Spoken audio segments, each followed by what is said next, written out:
मंडळी हो, आज आपण ऐकणार आहोत श्री मार्तंड विजय कथासार अध्याय 13वा, उल्कामुख व गणपती यांचे युद्ध. मणी पुढे म्हणाला की, अरे बंधू राजा, तूच जर असा हातपाय गाळून बसलास तर आम्ही सर्वांनी काय करावे?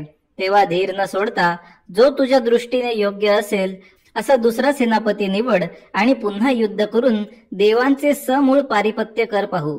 तेव्हा मल्लाच्या अंगी पुन्हा उत्साह संचारला आणि त्याने उल्कामुख नावाच्या सेनापतीला बोलावून घेतले व त्याला स्वागतपूर्व खंगदंष्ट्रा लढाईत कामी आल्याचे सांगून त्याचा सेनापती म्हणून अभिषेक केला. उल्कामुखाने सर्व सैनिकांना एकत्र केले व रथात बसून तो युद्धभूमीवर जाण्यासाठी निघाला.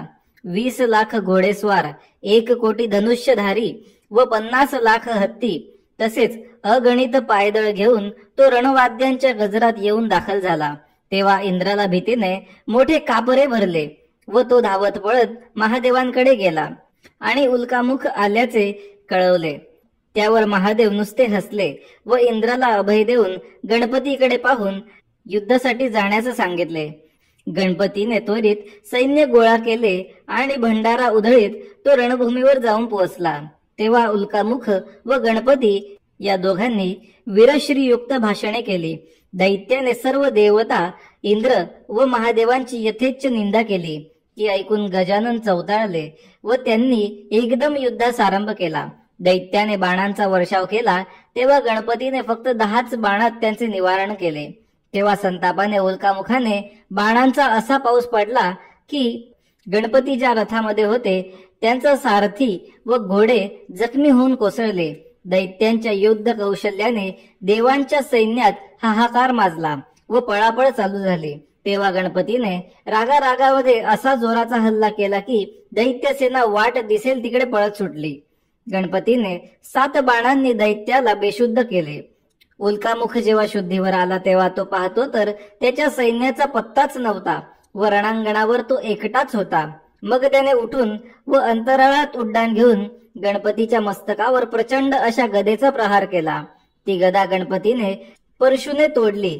तेव्हा त्या दैत्याने एक महासंहारक शक्ती हाती घेतली न घेतली तोच गणपतीने ती दाताने तोडली व उल्कामुखावर वज्रमुठीचा घाव घातला. दैत्याला क्षणभर तिरीमिरी आली, पण क्षणार्धात स्वतःला सावरून त्याने नरसिंहाचे रूप घेतले आणि गजाननाच्या गंडस्थळावर उडी घेऊन नखांनी त्यांची लांबलचक सोंड ओरबाडली. ती संधी साधून गणपतीने आपला एक सुळा त्याच्या हृदयात जोराने खुपसला आणि उल्कामुख गतप्राण होऊन खाली कोसळला. मग गजाननाने सर्व मृतदैव सैनिक जिवंत केले व तो वाद्यांच्या गजरात शिवसभेत गेला व सर्व वृत्तांत कथन केला. सर्व देव व ऋषी आनंदित झाले. तिकडे मल्लाला उल्कामुख पडल्याचे हेरांकडून कळले तेव्हा सर्व सभेवर शोकाकळा पसरली. मल्लासूर तर दुःखाने व रागाने जणू काही वेडापिसा झाला. तेव्हा मणिप्रधान पुढे आला व मल्लासुराचे सांत्वन करून म्हणाला की, अरे, काळचक्राच्या फेऱ्यामध्ये हार जीत ही असणारच, पण दुःख करीत बसणे ही शूरांची रीत नव्हे व तो त्यांचा धर्मही नाही. लढता लढता जिंकून सुख भोगावे, अगर मरून परलोकी सुखी व्हावे, हे दैत्यांचे कर्तव्य आहे. तेव्हा नव्या जोमाने युद्धाची तयारी करू लागा. असे ऐकून कुंतलोमा नावाचा महापराक्रमी दैत्य दंड थोपटून उभा राहिला व त्याने दैत्यांचे सैन्य घेऊन सगळ्या देवांना व इंद्राला ठार करून येतो अशी गर्जना केली. तेव्हा मल्लाला मोठा आनंद वाटला व त्याने कुंतलोमा याला सर्व अधिकार बहाल केले व सेनापती म्हणून अभिषेक केला.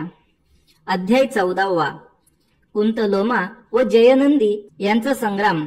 1 लक्ष घोडदळ, 2 कोटी रथ, 4 कोटी हत्ती व असंख्य पायदळ घेऊन रणवाद्य वाजवीत गर्जना करीत अंगात चिलकत घालून शिरस्त्राण व हत्यारांनी सज्ज होऊन कुंतलोमा वेगाने रणभूमीच्या दिशेने निघाला.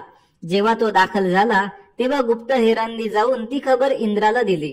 इंद्राने धावत पळत महादेवांपाशी जाऊन दैत्याच्या आगमनाची बातमी दिली व तो थरथर कापत हात जोडून उभा राहिला. इंद्र अत्यंत घाबरला आहे हे महादेवांनी ओळखले व महादेव म्हणाले, हा दैत्य जरी तुला भयंकर वाटला तरी माझ्यासाठी तो क पदार्थ आहे. त्याचा बंदोबस्त हा माझा जयनंदी करेल. तू भिवू नकोस, शिबिरात जा आणि तुझे सैन्य घेऊन निघ मग मार्तंड भैरव वळून जयनंदीला म्हणाले की त्वरेने निघ आणि त्या दैत्याचा वध करूनच ये. प्रचंड मोठे सैन्य घेऊन जेव्हा जयनंदी येऊन दाखल झाला तेव्हा स्वतः महादेवच उठून आले की काय असा सर्वांना भ्रम झाला.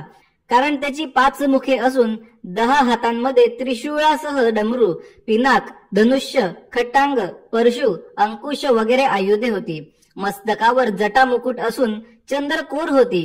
अंगा खांद्यावर नाग होते. गळ्यात मुंडक्यांच्या माळा रुळत होत्या. तो महादेवांचा अत्यंत आवडता होता. फक्त हलाहल विष प्यायल्याची महादेवांची जी खूण आहे म्हणजेच निळाकंठ तो याच्याकडे नव्हता. तेवढा फरक वगळला तर तो दिसण्यात प्रति महादेवच होता. रणक्षेत्राच्या पूर्वेकडे देवांचे सैन्य व पश्चिमेकडे दैत्यांचे सैन्य युद्धासाठी सज्ज होते. तेव्हा कुंतलोमा रथ घेऊन पुढे आला आणि त्याने जयनंदीला त्याचा परिचय विचारला. त्यावर दैत्यांचा हेर पुढे आला व हात जोडून त्याने जयनंदीचा परिचय करून दिला. जयनंदी हा महादेवांचा गण आहे असे समजल्यावर दैत्य खदखदून हसले व म्हणाले, अरे हा साधा दास माझ्या पुढे काय उभा राहणार. मग तो पुढे जयनंदीला म्हणाला, अरे तुझा स्वामी भस्मासुराच्या भीतीने एकदा पळत सुटला होता. तेव्हा विष्णूने कपटाने असुरास मारून त्याला सोडवले होते. आता तू त्याचं ऐकून युद्धासाठी आला आहेस. बरे ते असू दे. आता मी तुला जीवनदान देतो व तू सुखरूप माघारी जा व तुझ्या धन्याला इथे पाठवून दे. तुझ्यासारख्या नोकराला मारला तर 3 लोक मलाच असतील. त्यावर संतापून जयनंदी म्हणाला, अरे पाप्या, शिवनिंदका, तू शतमूर्ख आहेस. तुझे मरण जवळ आले आहे म्हणून तू भ्रमिष्ट होऊन वाचाळपणा करीत सुटला आहेस. तर तुला आता शिक्षा करावीच लागेल. तुझी जीभ छाटून तुकडे तुकडे करीन. तुझे सैन्य छिन्न विछिन्न करून तुझ्या बायका पोरांना मीच रडविणार आहे. तेव्हा कुंतलोमेने मोठी गर्जना केली आणि बाणांचा वर्षाव सुरू केला. जयनंदीने ते बाण अधांतरीच तोडले आणि विषाने माखलेले बाण काढले. ते बाण जेव्हा सणसणत निघाले तेव्हा दैत्याने शक्ती सोडली. परंतु त्या शक्तीला न जुमानता ते बाण येऊन हृदयावर आढळले. तेव्हा तिरीमिरी येऊन कुंतलोमा बेशुद्ध पडला. परंतु त्याच्या हृदयात अमृत कुपी असल्यामुळे तो पुन्हा सावध होऊन त्याने ते बाण उपटून काढले व सेवकाला बोलावून वैद्याला आणविले. वैद्याच्या दिव्य औषधींचा परिणाम होऊन त्या बाणांच्या जखमा भरून देह पूर्ववत झाला. तेव्हा त्याने धनुष्य उचलून 7 प्रखर बाण सोडून दिले. ते जयनंदीने वरच्या वर तोडले. तेव्हा दैत्याने 1 प्रखर अशी शक्ती टाकली. पण ती शक्ती जयनंदीने जेव्हा निष्फळ केली तेव्हा त्याने बाणावर मोहनास्त्राची योजना करून सर्व शत्रू सैन्य भ्रमिष्ट केले आणि बाणांचा वर्षाव केला. ते पाहून जयनंदीने 5 बाण माहेश्वर मंत्रपूर्वक सोडून दिले. त्या अस्त्राचा प्रभाव एवढा होता की त्याने मोहनास्त्र तर गेलेच, पण दैत्याचा सारथी मारून ते त्याच्या कंठात जाऊन रुतले. त्याच्यामुळे कुंतलोमा भानरहित झाला आणि रथात कोसळला. त्यामुळे दैत्य सैन्यात मोठा हाहाकार माजला. तोवर तो वीर पुन्हा उठून दुसऱ्या रथावर चढला. मग रागारागाने त्याने वज्रासारखे 12 बाण जयनंदीवर सोडले. तेणे करून जयनंदीचा सारथी मरण पावला. ध्वज मोडून पडला आणि तो बेशुद्ध होऊन खाली पडला. त्यामुळे दैत्यसेनेला आनंद झाला आणि ती दुप्पट उत्साहाने देवांवर तुटून पडली. लवकरच जयनंदी सावध होऊन उठला आणि त्याने विषाने मारलेले बाण घेऊन त्यांचा असा मारा चालू केला की दैत्याचे सैन्य पटापट मारले जाऊन ते पळू लागले. कुंतलोमाही बेशुद्ध झाला, पण लगेच सावरून तो दुसऱ्या रथात चढला व बाण सोडू लागला. त्या बाणांचे तेज असे दिव्य होते की त्यामुळे जयनंदीसह सर्वांचे डोळे दिपून जाऊन त्यांच्या समोर अंधारी आले. देव सैन्य निपचित पडले व जयनंदीचा रथ तर कुठल्या कुठे भरकटत गेला. त्याचा सारथी गतप्राण झाला. त्याच्या धनुष्याचे तुकडे तुकडे झाले व ध्वज मोडून पडला. काय करावे ते सुचेनासे झाल्यामुळे तो विनमस्कपणे स्वस्थ राहिला. तेव्हा कुंतलोमा चेष्टेच्या स्वरूपात त्याला म्हणाला, अरे आता तरी हे शिवाचे ढोंग सोडून दे आणि जोवर संधी आहे तोवर पळून आपला जीव वाचव. ते खोचक शब्द जयनंदीच्या हृदयात खुपून बसले. रागाने त्याचे डोळे तांबारले. मनाचं शिवस्मरण करून तो शिताफीने धावत जाऊन दुसऱ्या एका रथावर चढला. दुसरे धनुष्य हाती घेतले व मोठ्याने गर्जना केली. धनुष्यावर एकाच वेळी 5 बाण चढवले आणि दुष्टा नीचा, हा घे तुझा मृत्यू असे बोलून पाशुपत मंत्राची योजना करून ते सोडून दिले. कर्ण कर्कश आवाज करीत अतिशय तीव्र वेगाने ते बाण सुटले व डोळ्याचे पाते लवते न लवते तोच दैत्यांच्या हृदयाचा भेद करून आरपार निघून गेले. तेव्हा कुंतलोमा खाली पडला. त्याचे नेत्र विस्फारले आणि बघता बघता त्याचे प्राण देहातून निघून गेले. दैत्य सेना दाही दिशांना पळत सुटली. मग जयनंदीने संजीवनी मंत्राने आपले मृत सैनिक जिवंत केले आणि विजय वाद्य वाजवीत तो महादेव बसले होते तिथे जाऊन युद्धाचा सर्व वृत्तांत सांगून हात जोडून उभा राहिला. ते वृत्त हेरांकडून समजताच मल्ल तर दुःखाने वेडापिसा झाला. तो धाय मोकलून आक्रोश करीत सुटला. तेव्हा मणी पुढे झाला. त्याला सावरण्याचा प्रयत्न करू लागला. अध्याय 15. मणी स्वतः युद्धासाठी जाण्यास निघतो. मणीने मल्लाची समजूत घालताना स्वतः युद्धासाठी निघण्याचा निश्चय बोलून दाखवला. तो विचार काही मल्लाच्या मनास येईना. आपण मागे राहून धाकट्या भावाला पुढे पाठविण्यास तो राजी होईना. तो म्हणाला की मी स्वतः युद्धास जाईन. जर दुर्दैवाने अपयशी झालोच तर तुम्ही सर्व परिवारासह पाताळात जा व तिथे राहा. यावर मणी म्हणाला की मला पाताळात जाऊन राहा असे कसे सांगतोस? अरे हे लांछनास्पद आहे. हे मी काही ऐकणार नाही. मीच युद्धासाठी निघेन. इंद्राला ठार करून महादेवांना पळवून लावतो. अरे क्षत्रियाला मरणाची पर्वा नसते. लढता लढता जिंकणे अगर धारातीर्थी देह ठेवणे हा दैत्यांचा धर्मच आहे. त्यावर मल्लाने सांगितल्यावरून सुमती प्रधान पुढे होऊन मणीला म्हणाला की हे दैत्येश्वरा, आपल्या सेनेत अजून पुष्कळ वीर आहेत. तुम्ही आत्ताच युद्धासाठी जाऊ नका. अरे स्वामी, मुख्य आधारात जर तुटला तर इतके प्रचंड सैन्य वाचून काय कामाचे? त्यावर मणी बोलला की सुमती, तू बुद्धिमान असूनही असे सांगतोस याचे कारण आम्हाला काळ विपरीत आला आहे. नाहीतर या मल्लाचे नुसते नाव ऐकले तरी देवदानव व मानव हे पळ काढीत असत. असे असताना आमचे वीर योद्धे महादेव पुत्रांकडून जे मारले गेले ते काळगती फिरल्यामुळे हेच खरे. तेव्हा भिवून लपतछपत जगण्यापेक्षा निर्वाणीचे युद्ध करावे व रणात शौर्य गाजवून ख्याती करून वीरगती प्राप्त करून घ्यावी हेच श्रेयस्कर आहे. असे मणीचे निर्धाराचे बोल ऐकून प्रधान मुकाटपणे खाली मान घालून बसला. मग मल्लाकडे वळून तो म्हणाला, अरे तू सुज्ञ असून हे काय बोलतो आहेस? सर्व गणगोत इष्टमित्र हे सर्व व इतरही सर्वजण ऋणानुबंध अस्तित्वावर आहेत. एवढेच कशाला, तर हा देह सुद्धा मायाधीन आहे. तरी आता आपल्या भावनांना आवर घाल आणि मला आनंदपूर्वक निरोप दे पाहू. आज युद्धात मी किंवा महादेव यातून कोणीतरी एकच जिवंत राहील हे मी निश्चयाने सांगतो. असे हे बोलणे ऐकून मल्लाचे डोळे भरून आले. पण मनाला मोठ्या कष्टाने आवर घालून तो म्हणाला की ठीक आहे, पण आज तू इथे राहा. आजचा दिवस आपण सुग्रास भोजन करून सर्व परिवारासह आनंदात घालवू व उद्या तू प्रयाण कर. ते सांगणे मणीला मानवले व तो थांबला. नंतर मल्लाने शेवटच्या प्रीती भोजनाची तयारी करण्याची आज्ञा दिली. राज्यपरिवार व सेनाधिकारी यांच्या एकत्रित भोजनासाठी एक विशाल मंडप सजवून तयार केला. नियमित वेळेवर सर्वजण येऊन दाखल झाले. तेव्हा मणीला शेजारी घेऊन मल्ल बसला. भोजन व तांबूल दिल्यानंतर त्याने स्वतः पंगतीत हिंडून परामर्श घेतला. मग सर्वांना उद्देशून तो म्हणाला की सर्वांनी उद्या मणीचे सर्वतोपरी रक्षण करा. नंतर तो मणीला म्हणाला की तुझी काय इच्छा आहे ती मला सांग. तेव्हा मणीने उत्तर दिले की त्याला या युद्धामध्ये विजयी होण्यासाठी आशीर्वाद द्यावा. नंतर भोजनाचा समारंभ विसर्जित झाला. मणी उठून आपल्या महाली गेला व आपल्या पत्नीचा निरोप घेऊन तो मल्लाच्या महाली गेला. तिथे त्याने मल्लाच्या परिवाराला वंदन केले व त्यांचा आशीर्वाद घेतला. नंतर उजाडल्यावर तो सज्ज होऊन बाहेर आला व रथात चढून बसला. मल्लाने सर्व सैन्याला मणीचा सांभाळ करण्यास विनविले.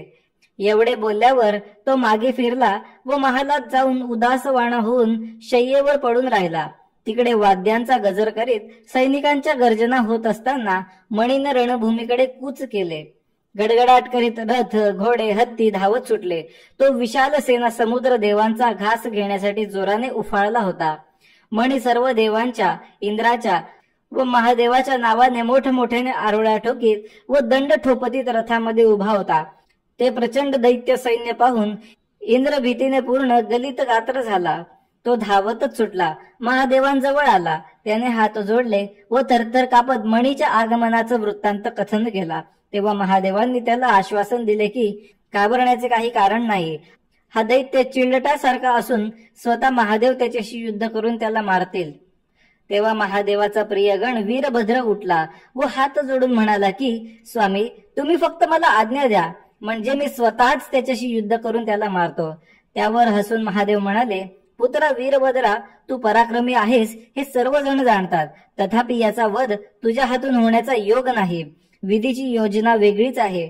तो माझ्या हातून मारला जावा असे विधी लिखित असल्यामुळे मलाच आज युद्ध करावे लागेल. त्याला ब्रह्मदेवाने तसा वर दिला आहे. मग महादेवांनी नंदी सिद्ध करून आणावयास सांगितले. निरोप मिळता क्षणी नंदी समाधी सोडून उठला व महादेवांजवळ येऊन उभा राहिला. विरोचनाने त्याला सर्व आभूषणांनी सजवून तयार केला. तेव्हा महादेव आसनावरून उठून बाहेर आले व सर्वांना कूच करण्याचा आदेश दिला. सर्वात पुढे सैन्यासह इंद्र चालू लागला. सर्व दिशांचे अधिपती आपापले सैन्य घेऊन निघाले. त्यांच्या मागून कालाग्निरुद्र, भद्रावतार, चंडीश गण, महाकाल हे चालत होते. संपूर्ण नागवी व भयानक महामारी अग्नीच्या ज्वालेसारखी तळपत होती. शिवगणांची तर गणतीच नव्हती. 33 कोटी देव हत्यारबंद होऊन जमले होते.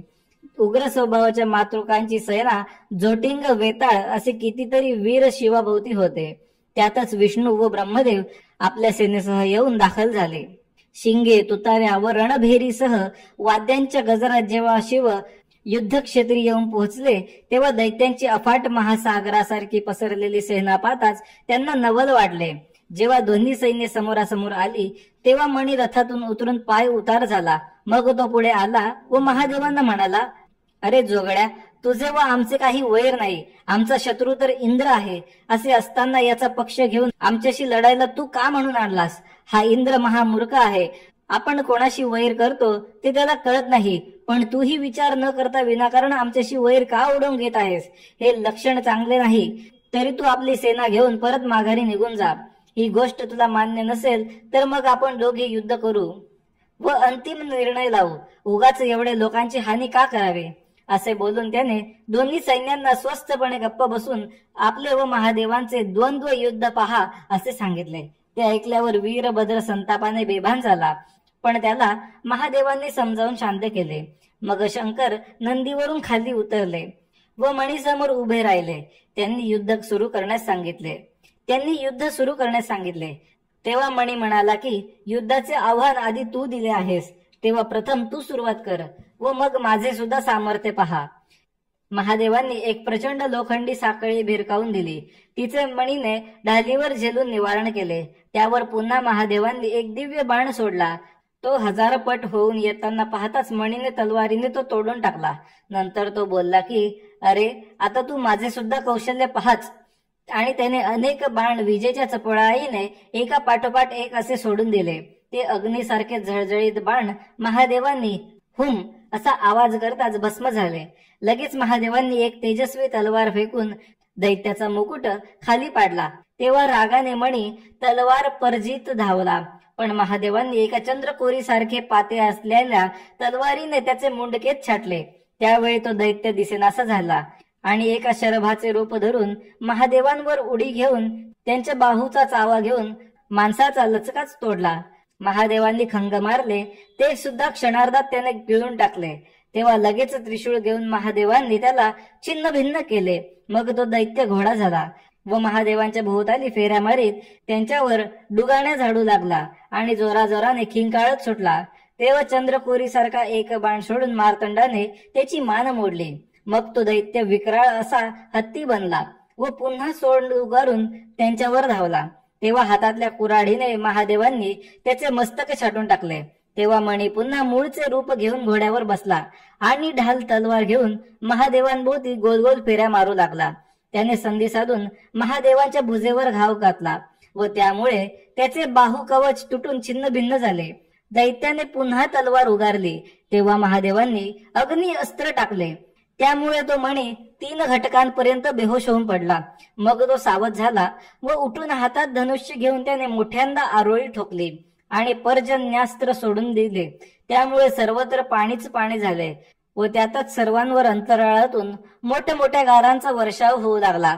ते पाहून महादेवांनी आयु वस्त्र सोडून ढग पांगवले आणि पाणी सुकवून टाकले. लगेच मणीने नागास्त्र सोडले व त्यामुळे रणक्षेत्रावर मोठमोठे विषारी नाग उत्पन्न झाले व देवांवर धावून गेले. त्यामुळे देवांना पळताना पाहून महादेवांनी गरुडास्त्र सोडले, तेव्हा सर्प नष्ट झाले. मग परमचतुर अशा त्या दैत्याने ब्रह्मास्त्राचा प्रयोग केला, तेव्हा मार्तंडाने रुद्रास्त्राने त्याचे निवारण केले. तेव्हा मणीने धनुष्य उचलले आणि अत्यंत वेगाने हजारो बाण सोडून त्या बाणांनी महादेवाला झाकून टाकले. जसा एखादा वृक्ष पाना फुलांनी भरून जातो तसे महादेव जणू काही बाणांचा पुतळा असा दिसू लागले. मग मणीने धनुष्याला बाण जोडले व आपल्या अंगातले सर्प उपसून काढले. लगेच त्याने एकाच बाणाने महादेवांच्या मस्तकावरील चंद्राचा वेध घेतला. पुन्हा एक क्षणही न दवडता हातात बाण घेऊन व ब्रह्मशक्तीने मंत्रळून महादेवांवर सोडला. ती हरिहरांनाही भीती उत्पन्न करणारी शक्ती पाहून महादेवांनी अंगभर भंडारा म्हणजेच हळदीचे चूर्ण उधळले. त्यामुळे शरीरावरचे बाण गळून पडले. मग त्यांनी तिसरा डोळा उघडून क्रोधाने पाहता क्षणी ती शक्ती जळून खाक झाली. लगेच मणी घोड्यावर चढला व वेगाने धावला. मग मार्तंडाने विचार केला की आता हा खेळ बस झाला. मग त्यांनी हातात त्रिशूळ पेलून धरला व पाशुपत मंत्राने मंत्रवून तो सोडून दिला. तेव्हा ते अस्त्र तेज पाहून सर्वांचे डोळे दिपून गेले. तरीही न घाबरता मणी त्यावर अनेक शस्त्रे फेकीत सुटला. पण त्यापैकी कशालाही न जुमानता तो त्रिशूळ त्याच्या हृदयात घुसला आणि तो दैत्य डोळे फिरवत खाली पडला. मणी पडला असे पाहताच शंकर अंतरातून कळवळले आणि धावत जवळ जाऊन त्यांनी आपला उजवा पाय त्याच्या मस्तकावर ठेवला. महादेवांच्या पावलाचा स्पर्श झाल्याबरोबर दैत्याचा आसुरी भाव निघून गेला. हृदयात अष्टसात्विक भाव दाटून आले. भक्तीने त्याचे मन उचंबळून आले.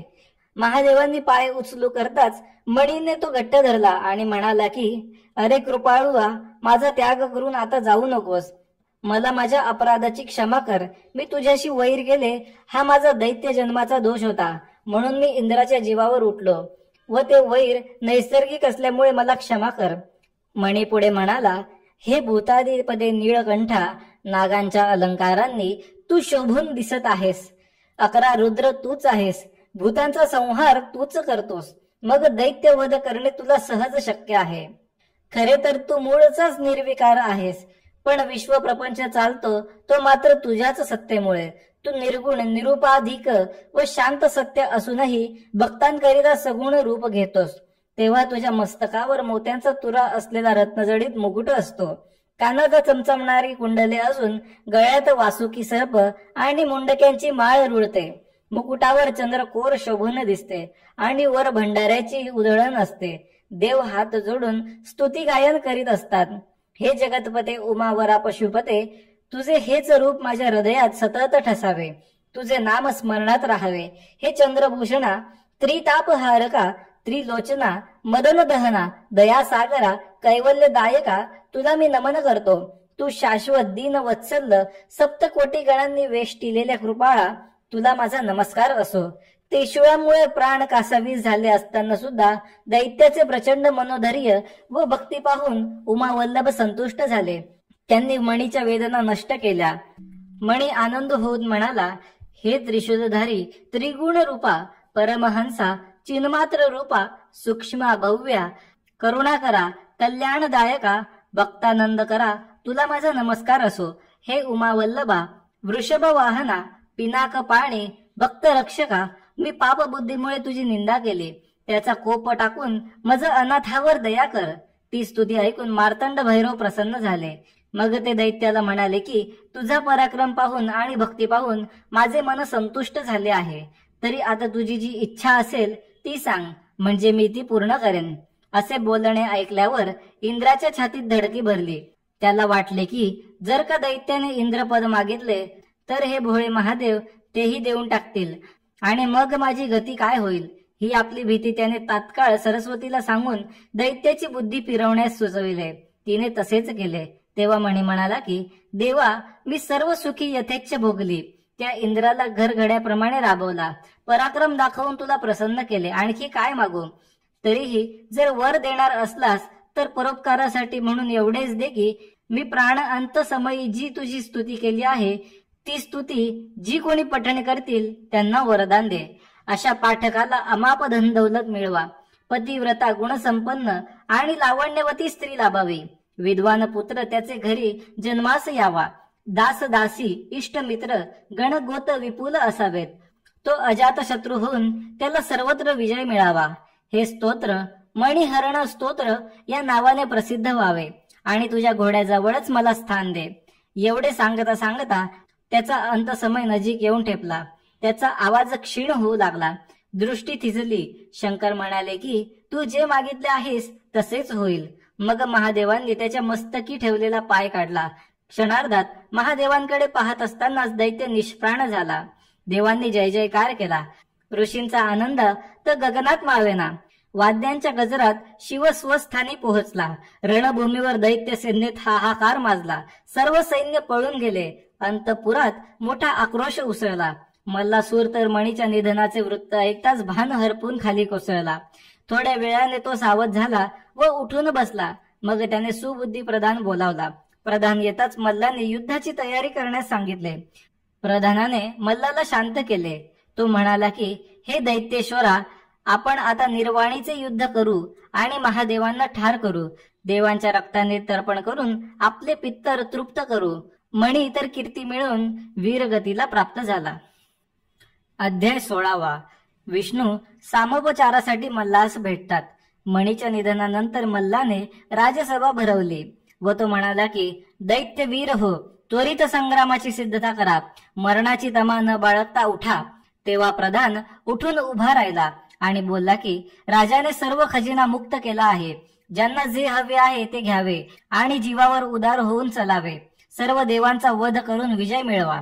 त्यावर ते सेनाधिकारी म्हणाले की अहो, हे तुम्ही असे काय सांगता? युद्ध आम्हाला नवीन नाही. आपण आजपर्यंत हजारो वेळा युद्धात इंद्राला पाणी पाजले की नाही? यश व अपयश हे काळाच्या अधीन जरी असले तरी आम्ही प्राणपणाने लढण्यात मुळीच कसूर करणार नाही. मल्ल राजाच्या कृपेने आमच्या घरी कशालाही कमी नाही. असे त्यांचे भाषण ऐकल्यावर मल्ल निश्चिंत झाला आणि त्याने सुरेंद्र दर्पदलन या नावाच्या राक्षसाला दूत पाठवून बोलावून घेतले. तो राक्षस आल्यावर त्याचे यथोचित स्वागत करून प्रधानाने युद्धाचे सर्व वर्तमान कथन केले. मणीच्या निधनाचे वर्णन करून सेनापतित्व स्वीकारण्याची विनंती केली. राक्षसपतीने ती मान्य केली. तेव्हा सुबुद्धी प्रधान मल्लासुराला म्हणाला की याला सेनापती पद देऊन त्याचा सन्मान करावा. तेव्हा तसे केल्यावर तो सुरेंद्र दर्पदलन आपले सैन्य सिद्ध करून कणिचूल पर्वतावर येऊन दाखल झाला. दोन्ही सैन्य एका ठाई मिळाली व तो महाप्रचंड सेनासागर पूर्वेच्या दिशेने वाद्य वाजवीत निघाला. जेव्हा ते सैन्य निघाल्याचे हेरांनी इंद्राला वर्णन करून सांगितले तेव्हा तो मनात दचकला. तशात पुन्हा हेर म्हणाले की आता ते काही सोबत येणार नाहीत. तेव्हा त्याची फारच घाबरगुंडी उडाली. तो तसाच उठला व धावत पळत महादेवांपाशी गेला. आपली भीती त्याने धापा टाकीत महादेवांना कळवली. महादेव म्हणाले की मणीने युद्धात जो पराक्रम गाजविला त्याने मला अत्यंत आनंद झाला आहे. आता मल्लासुराला जीवदान द्यावे अशी माझी इच्छा आहे. असे ऐकल्यानंतर इंद्र तर सर्वतोपरी निराश झाला.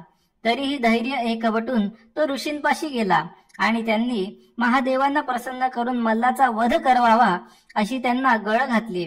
तेव्हा त्या ऋषींनी महादेवांकडे जाऊन स्तुती करून त्यांना प्रसन्न केले आणि मल्लासुराचा वध करण्यासाठी विनविले.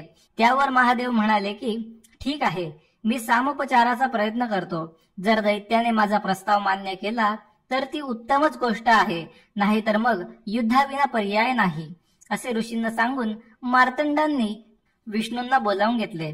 मार्तंड म्हणाले, विष्णू, मणीचे युद्ध कौशल्य पाहून मला अत्यंत आनंद झाला आहे.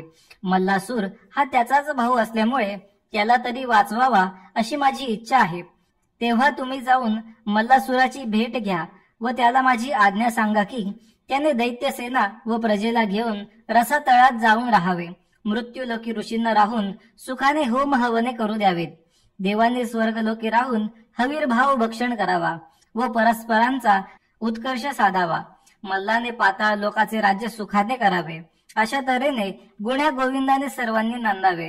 हे माझे म्हणणे जर त्याला मान्य नसेल व युद्धाला उभा राहिला तर त्याचे आयुष्य संपेल असे जाण. विष्णू लगेच उठले व एका दूताला मल्लाकडे निरोप घेऊन पुढे पाठवलं आणि गरुडावर बसून मल्लाकडे गेले. दैत्य विष्णूंना सामोरा आला व आपल्या शिबिरात घेऊन गेला. सिंहासनावर बसवून त्यांचे पूजन केले सर्व सेनापतींचा परिचय करून दिला. मग मल्लाला असे वाटले की आमच्या पूर्वजांनी केलेली भक्ती जाणून हे आमच्या मदतीला आले असावे. विष्णूंनी त्याला शेजारी बसवून घेतले व त्याचा हात हातात घेऊन सामोपचाराचे बोलणे सुरू केले. त्याने राजनीती व युद्धनीतीचे दाखले देऊन त्याला अनेक प्रकारांनी समजविण्याचा आटोकाट प्रयत्न केला. परंतु विष्णूंचे बोलणे पालथ्या खड्यावर पाणी ओतल्याप्रमाणे झाले. विष्णू जसे जसे सांगत होते तसतसा दैत्य संतापाने अधिकच खदखदत होता. विष्णूंनी सांगितले की या भैरवाचा राग फार भयंकर आहे, तरी त्याने युद्ध न करता भैरवाला शरण जाणे हेच श्रेयस्कर ठरेल. मल्ल प्रल्हादाचा वंशज आहे आणि म्हणूनच प्रेमाने तो आला आहे. आता मात्र मल्लाचा संयम संपला. तो एकदम उठून उभा राहिला आणि दंड थोपटून म्हणाला, अरे भगवंता, तू आमच्या पूर्वजांचा इष्टदेव आहेस म्हणूनच मी तुझी बडबड निदान ऐकून तरी घेतली. तर आता माझे ऐक आणि महादेवाला सोडून दे. माझ्या पक्षात ये अशी माझी विनंती आहे. अरे, या युद्धाची काय भीती दाखवतोस? मी मुळीच पर्वा करीत नाही. आमचे व इंद्राचे शत्रुत्व असताना त्याची बाजू घेऊन हा शिव विनाकारण आमच्याशी युद्ध उकरून काढतो आहे. पण मी सुद्धा काही नपुंसक नाही. या सर्वांचा घास घेईन तेव्हाच माझे समाधान होईल. माझा पराक्रम तर तुला ठाऊकच आहे. जास्त काय बोलू, पण मी या सर्वांना मारणार हे निश्चित आहे. तुझी कृपा मात्र अशीच आमच्यावर ठेव म्हणजे पुरे. परंतु विष्णूंनी पुन्हा त्याची समजूत काढण्याचा प्रयत्न करून पाहिला. विष्णू म्हणाले, अरे, असा अविचार करू नकोस. माझे म्हणणे तुला अपमानास्पद जरी वाटले तरी त्याप्रमाणे वागण्यातच तुझे अंतिम कल्याण आहे. अरे, काळ विपरीत असतो, त्यावेळी माघार घेण्यात कोणतीच चूक नाही. आत्मानं सततम रक्षेत दारैरपी धनैरपी हे वचन तू जाणत नाहीस का? तू त्रैलोक्यातील सत्वशील ब्राह्मण, गायी, ऋषी यांना किती प्रकारे पीडा केलेली आहेस ते जरा मनाशी आठवून बघ. तुझ्यासारख्या विद्वानाला अधिक काही सांगावे असे मला वाटत नाही. उगीच अविचाराने आपल्या कुळाचा नाश करून घेऊ नकोस, नाही तर जे व्हायचे ते काही चुकणार नाही. एवढे बोलून विष्णू गप्प बसले. त्यावर मल्ल एकदम उसळून म्हणाला की, सर्व सभाजन हो, नीट ऐका. अरे भगवंता, तू सुद्धा नीती जाणतोस ना? मग वीराला मरणाची कसली आली भीती? वीर युद्धात मरून सुद्धा अमर होत असतो. अरे, ज्याने स्वपराक्रमाने त्रैलोक्य बंदी केले त्या मला तू शरण जाऊन जीव वाचवून पाताळात पळून जाण्यास सांगतोस काय? अरे, मरण तर प्रत्येकाला निश्चितच आहे, ते चुकवेल असा कुणीही नाही. मग न घाबरता कीर्ती करून लढता लढता धारातीर्थी पडतो तोच अमर असतो. मी भ्याड नाही आणि म्हणूनच मी शपथेवर सांगतो की मी महादेवांसह कोणालाही जिवंत ठेवणार नाही. तेव्हा नाईलाजाने विष्णू उठून जाण्यास निघाले. ते पाहताच मल्लाने त्यांना आपला बोलण्याचा राग न धरण्यास विनविले व निरोप दिला. विष्णूंनी महादेवापाशी येऊन झालेले सर्व वृत्त निवेदन केले. तेव्हा महादेवांनी इंद्र, गणपती, कार्तिकेय, वीरभद्र या सर्वांना सेना सज्ज करण्याची आज्ञा केली. त्यांना जबाबदारी वाटून दिली. तिकडे मल्लाने सर्व सेनाधिकाऱ्यांना सज्ज होण्यास सांगितले. नंतर तो प्रधानाला घेऊन एकांतामध्ये गेला आणि त्याला म्हणाला की, काळ मोठा कठीण आलेला आहे. तू सर्व राज्याचा सांभाळ कर. मला तर यश मिळण्याची शक्यता दिसत नाही.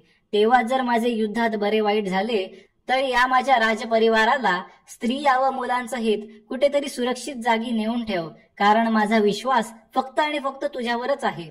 मल्लाचे बोलणे ऐकून प्रधानाचे डोळे भरून आले. तो दाटलेल्या कंठाने म्हणाला, तुमची आज्ञा या प्रसंगी पाळणे मला जमणार नाही. तुम्ही युद्धात वाचला नाहीत तर मागे जिवंत राहून स्त्रियांचे समाधान मी करणार नाही. आम्हीही प्राणत्याग करू. तेव्हा मल्ल क्षणभर स्तंभ झाला. मग त्याने विचारले की या बाबतीत दुसरी कोणतीही व्यवस्था करता येईल. त्यावर प्रधानाने सुचवले की त्याचा पुतण्या उलूक नावाचा असून तो शूर तसाच बुद्धिमान आहे, त्यालाही जबाबदारी द्यावी. तेव्हा लगेच उलुकाला बोलावून घेतला आणि त्याच्यावर जबाबदारी सोपवून मल्ल निश्चिंत झाला. मग तो त्या दोघांना बरोबर घेऊन अंतपुराला गेला. तिथे त्याने पट्टराणीसह सर्व स्त्रियांना बोलावले आणि युद्धावर जाण्याचा आपला निश्चय सांगितला. तो पुढे म्हणाला की लवकरच आम्ही विजय संपादन करून येऊ, पण दुर्दैवाने जर प्राण संकट येऊन ठेपले तर आम्ही प्राण देऊ पण मागे हटणार नाही. प्रिये, तू तर क्षत्रियांचा धर्म जाणतेसच. तेव्हा यावेळी तू आपले 5 पुत्र व 6 स्त्रियांना घेऊन माहेरी जाऊन राहावे. तुमच्या रक्षणाकरिता हा उलूक प्रधान सोबत येईल. असे ऐकल्यावर ती हतबुद्ध झाली आणि मान खाली घालून मुसमुसून रडू लागली. तेव्हा प्रधानाने तिला समजाविले. नंतर उत्तमपैकी स्वयंपाक सिद्ध केला. पाककर्त्याला सांगून सर्व प्रकारचा सामिष आहार बनविला. तऱ्हेतऱ्हेची मद्य तयार ठेवली. भोजनशाळा सजवून राजा व प्रधान यांच्या परिवाराने हास्य विनोदात भोजन केले. जेवण झाल्यावर विडे घेऊन मल्ल उठून राजसभेत गेला. सर्व सेना नायकांचा सत्कार करून युद्धाचा निश्चय त्यांना सांगितला. तो म्हणाला की हे युद्ध अति निरकाचे असेल, तरी जे भित्रे असतील त्यांनी खुशाल नगरात थांबावे. खाल्ल्या अन्नाची ज्यांना चाड असेल त्यांनी जीवावर उदार होऊन माझ्याबरोबर उद्या निघावे. एवढे सांगितल्यावर सभा विसर्जित करून तो महालाकडे गेला. त्या रात्री त्याने पत्नीसह भोजन केले. दुसऱ्या दिवशी पहाटे उठून स्त्रिया व पुत्र यांना उलुकाच्या स्वाधीन केले. मग तो मागे वळून देखील न पाहता सैन्याच्या तळावर येऊन दाखल झाला. मंडळी हो, हा व्हिडिओ आपणास कसा वाटला कमेंट तर्फे नक्की आम्हाला कळवा. तसेच जर आपण पहिल्यांदा या चॅनलवर आला असाल तर असेच आणखी व्हिडिओ बघण्यासाठी चॅनलला सबस्क्राईब करायला विसरू नका. धन्यवाद.